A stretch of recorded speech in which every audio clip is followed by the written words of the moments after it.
Hello, I'm Nick Park from Evangelical Alliance Ireland, and this is our weekly message entitled It's Friday but Sunday's Coming. Because no matter what is happening in the world, we believe God has got something better in store for us. Why? Because of the increase of his government, there shall be no end. Today I want to talk about something that should unite all Christians. Now, there's a lot of division among Christians today. People are falling out and fighting over politics, over public health measures, over doctrines, all kinds of stuff. But one area in which we should all be united on is the importance of praying for the persecuted church. Now, when I say persecuted, I mean genuinely persecuted. I don't just mean that somebody didn't treat you just the way you wanted to be treated. I'm talking about real, genuine persecution.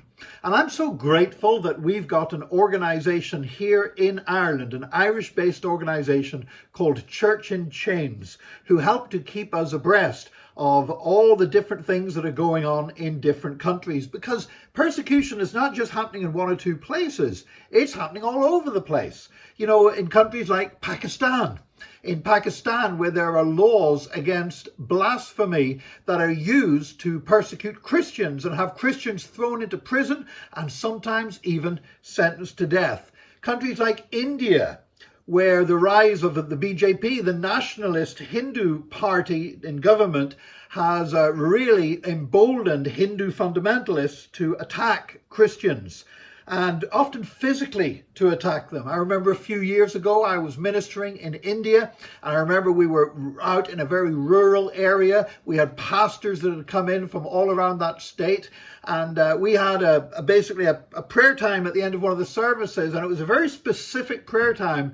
We said, anyone here who has been physically attacked because of their Christian faith in the last 14 days, please come forward for prayer. And there was loads of people up at the front of the church, including one guy who stripped off his shirt and showed me all the scars on his back where he had been held down and beaten by a crowd of people because of his faith in Jesus Christ, and he was working as a pastor.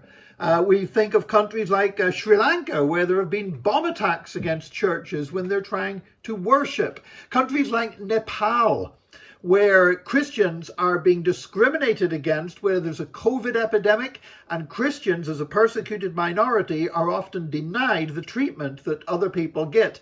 And so what's happened is the pastors of the churches have stepped in and nursed sick people, so much so that many of the pastors have contracted COVID and died. And now there's Nepal has the fastest growing Christian church in the world, and now there's a real leadership problem because there's a shortage of pastors, because so many of them have died of COVID because they spent themselves and contracted it by caring for people who were being denied care in the state hospitals because of their Christian faith. I think of countries like Nigeria, and we have so many Nigerians here in Ireland. I pastor a church that's full of Nigerians. And yet in northern Nigeria, you have tremendous hardships for the church. You have the Boko Haram that are kidnapping schoolgirls and holding them sometimes as sex slaves and marrying them off to men and trying to forcibly convert them to Islam. You have the Fulani herdsmen who are attacking Christian villages and killing people in order to steal their land. I think of Afghanistan, where absolutely horrific stuff going on, and with the Taliban taking control there once more, there's going to be a fresh Calvary for some of our brothers and sisters in Afghanistan in the church there. Without doubt, many of them are going to lay down their lives for the gospel in coming days, and that's a truly horrific prospect for us to think about. We think of Eritrea, where for a long time evangelical Christians have been persecuted. Often they are held inside container trucks, you know, the big metal containers that you see on the back of articulated trucks. And you imagine now in 45 degree heat being kept inside one of them 24 hours a day. It must be truly horrific. We think about other African countries, Somalia and Kenya, where there are large Islamist factions which attack and kill Christians.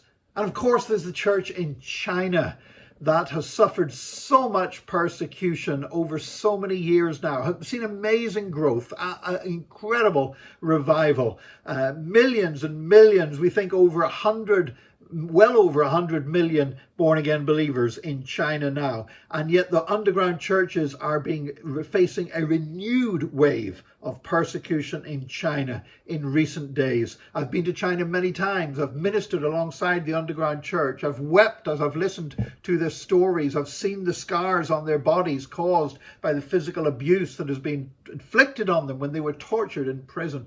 So all of these countries, we need to know what's going on.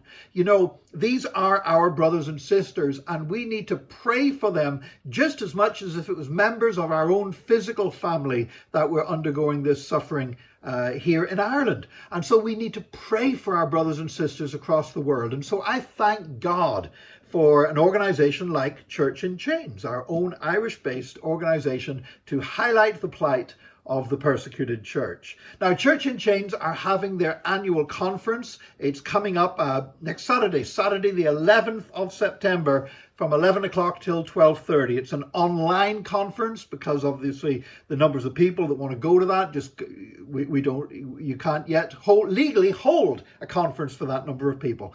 And so the Church in Chains conference will be online. It's going to be a Zoom conference, and I would really encourage you to register and to put aside time to be a part of it. You can register at their website, which is churchinchains.ie. And the speaker at this year's conference will be Eric Foley. Eric is the co-founder of Voice of the Martyrs Korea, and he knows an awful lot of information about the church in North Korea, which I've mentioned all these other places, but I have to say the church in North Korea probably faces the most stringent and harshest persecution of anywhere in the world. And Eric Foley knows a good bit about what is going on there and how we should be praying for the church in North Korea. One thing he says is that God is at work there, that they have to meet in very small groups in secrecy, and yet there is a purity and a vibrancy to their faith.